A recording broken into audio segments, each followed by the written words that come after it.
ঘরের ভিতরে দুটি সময় দুটি সূরা পড়লে কখনোই টাকার অভাব হবে না। কি সেই দুটি সূরা আর কখন পড়তে হয়? একটি বিশেষ সূরা তেলাওয়াত করলেই সংসারের দারিদ্রতা, অভাব কখনোই ঘেঁষতে পারবে না, এমনটাই আলোকিত ফজিলতে কথা উঠে এসেছে পবিত্র কোরআনের আলোকে।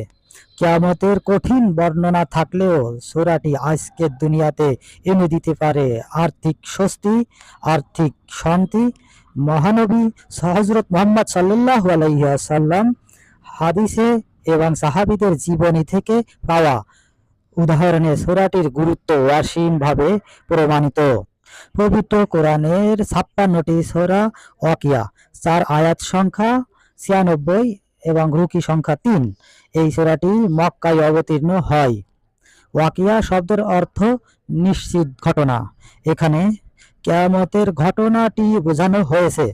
সূরা ওয়াকিয়া সম্পর্কে বিভিন্ন হাদিস ও তাফসিরে বর্ণনা হয়েছে যে কেউ যদি প্রতি রাতে সূরাটি তেলাওয়াত করে তাহলে দারিদ্রতা কখনোই তার কাছে ঘেঁষতে পারবে না, এমনটি না খেয়েও মৃত্যু হবে না। বিশেষ করে মাগরিবের নামাজের পরে এই সূরা তেলাওয়াত করার কথা বলা হয়েছে। কেউ যদি রাতে শুরুতে তেলাওয়াত করে তবুও সেই ফজিলত অর্জন করতে পারবে বলে ধারণা করা হচ্ছে। এই ফজিলতের একটি অনন্য প্রমাণ পাওয়া যায় হযরত আব্দুল ইবনে মাসউদ রাদিয়াল্লাহু তাআলা আনহু জীবন থেকে।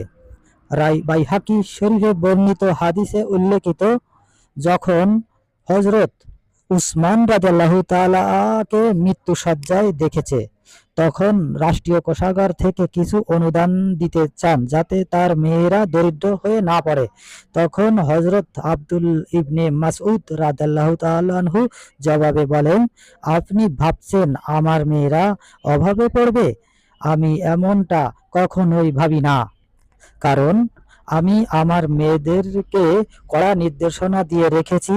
যখন তারা প্রতি রাতে সূরা ওয়াকিয়া তেলাওয়াত করে, আমি রাসূলুল্লাহ সাল্লাল্লাহু আলাইহি ওয়াসাল্লামকে বলতে শুনেছি, এ সূরা পাঠকারী কখনো অভাবগ্রস্ত হবে না।